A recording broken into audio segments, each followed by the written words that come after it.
this morning. The record of these proceedings is being transcribed by a court reporter from Spectrum Reporting and the Ohio channel, streaming the meeting live on their website, where it will be archived. At this point in time, Secretary, could you call the roll? Mr. Morgan? Yes.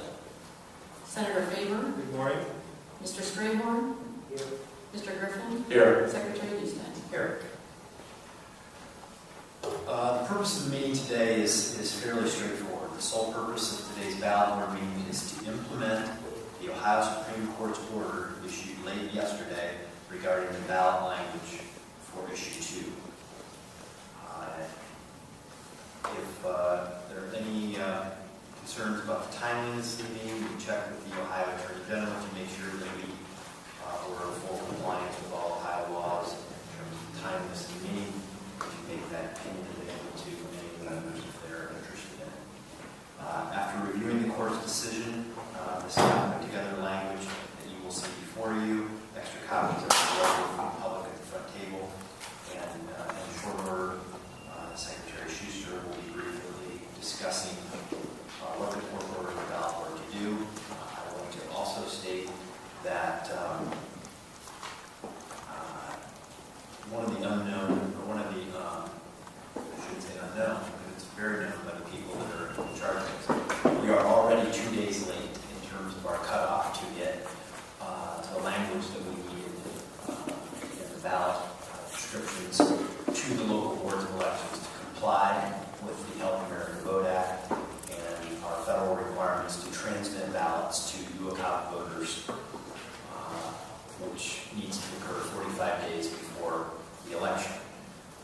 That process is now being compacted, and every moment that we wait, we are putting those local boards of elections under great pressure to comply with the federal law. So that, to me, is my main concern as the administrator of elections, and it is my hope that we'll be able to resolve these outstanding questions in a timely manner so that we can begin to assist those local board members in preparing for their federal responsibilities. And in fact, we received a call from the Department of Justice yesterday wanting us to communicate to them directly 8 days from now that we have in all 88 counties transmitted those ballots, and I have been very clear to the local boards during the course of the year that that is something, a deadline that we will not miss. And I want to make sure that everyone understands from an administration standpoint how very important that is.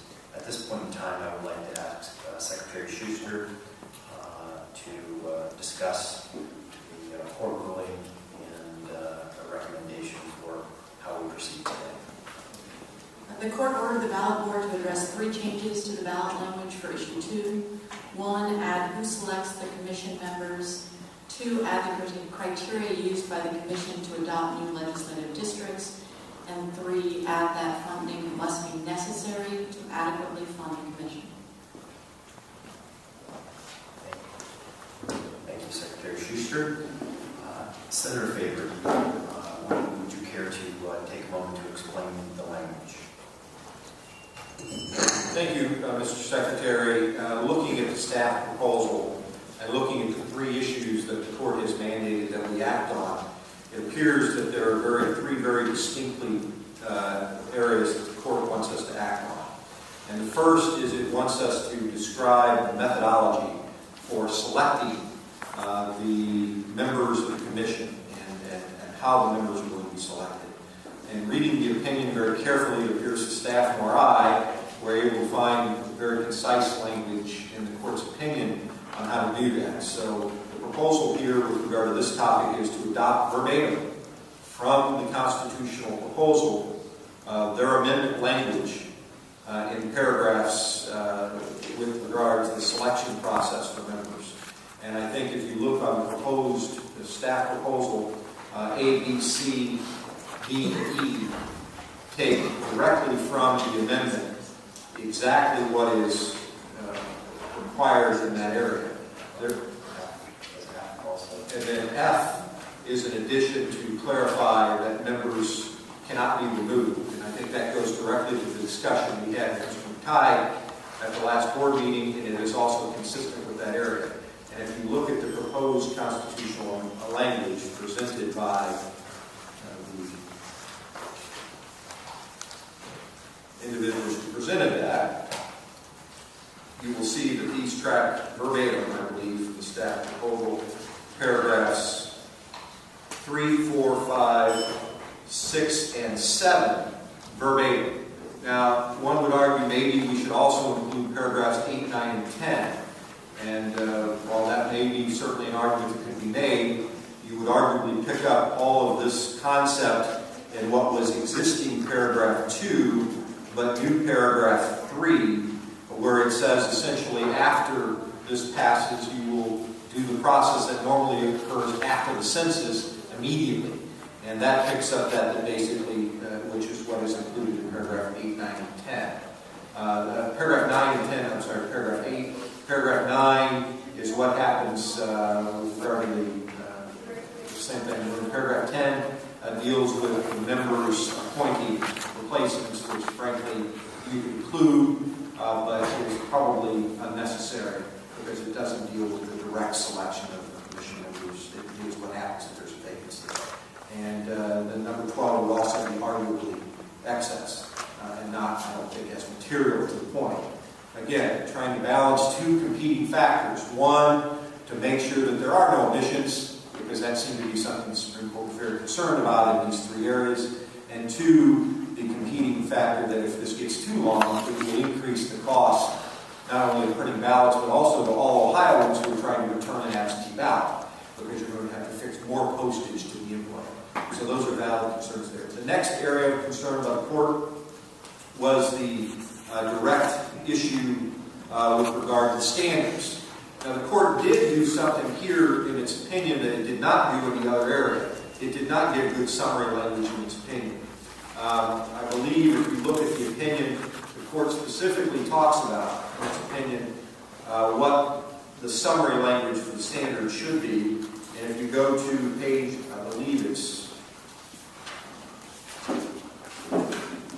find it here, page 14 of the opinion, you can find in paragraph number 38 this language starting on page 3 of the staff proposal, roughly verbatim of what the court said the summary needs to be to the conditions and factors that can be followed. And this summary, we believe, since it came from the court's opinion, would be accurate, would be thorough.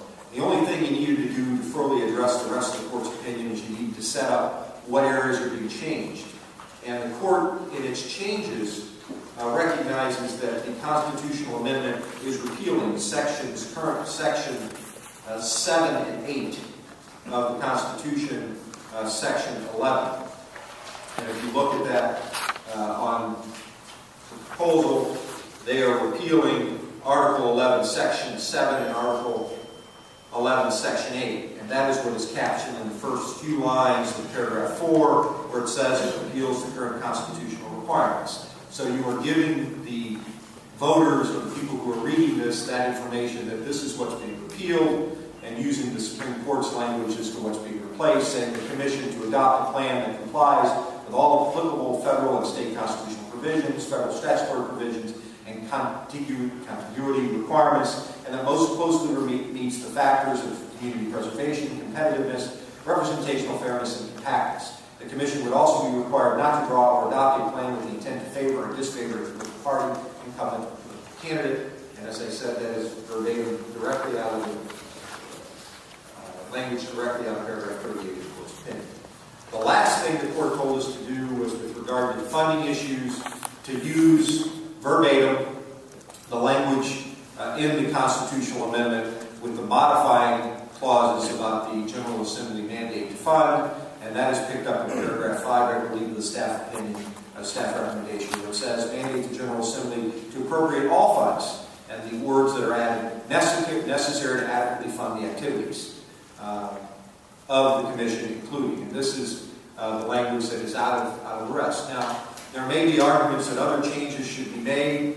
And frankly, I would be suspicious, Mr. Secretary, that the other side might want to challenge the language if we choose language that has not already been vetted and approved by the court. The court approved all of the other language in our issue. In fact, the court approved the majority of the language in our proposed language, with the exception of these three areas. And therefore, I would suggest to my colleagues that we limit any activity we take only to those three areas, because that is the three areas that the court directed us to act on. The court, by its very nature, has then upheld the language that's in the other sections and found that to be acceptable. Mr. Secretary, with that, I would move the staff proposal. Yes, first of all, I think the opinion by the Ohio Supreme Court is very significant. I think it's an instruction to this body that we try to do what is our job, which is to draft language that honestly and in a good faith manner explains the contents to the electorate. And in an opinion that I think was really quite extraordinary, I think it said it all this year that we should enter into a good faith process to try to do our constitutional duty. I appreciate that there is an amendment on the floor. I had just received this language 5 minutes ago. It appears Mr. Faber has had some time to study it, and I appreciate that, and I appreciate his discussion and application. I think what we want to do is discuss these elements rather than immediately go to a vote. I know that I have come down here and will be here all day if necessary to discuss what we can do to make sure this is clear. I have a couple of specific issues, but I'm interested also in having a discussion rather than a question of whose position is where. And I don't know what the best process is for entering into that discussion, Mr. Secretary. Would you like some time to review the proposal before we proceed with the vote? Yes, and I don't think you're trying to prejudge, but my hope is that we could have a short recess where we can talk and then have discussion, obviously in the public forum, rather than immediately going to a vote. Okay. How much time would you like? 30 minutes be fine? 30 minutes will be fine. Okay, then without objection, we'll stand in recess for a period of 30 minutes.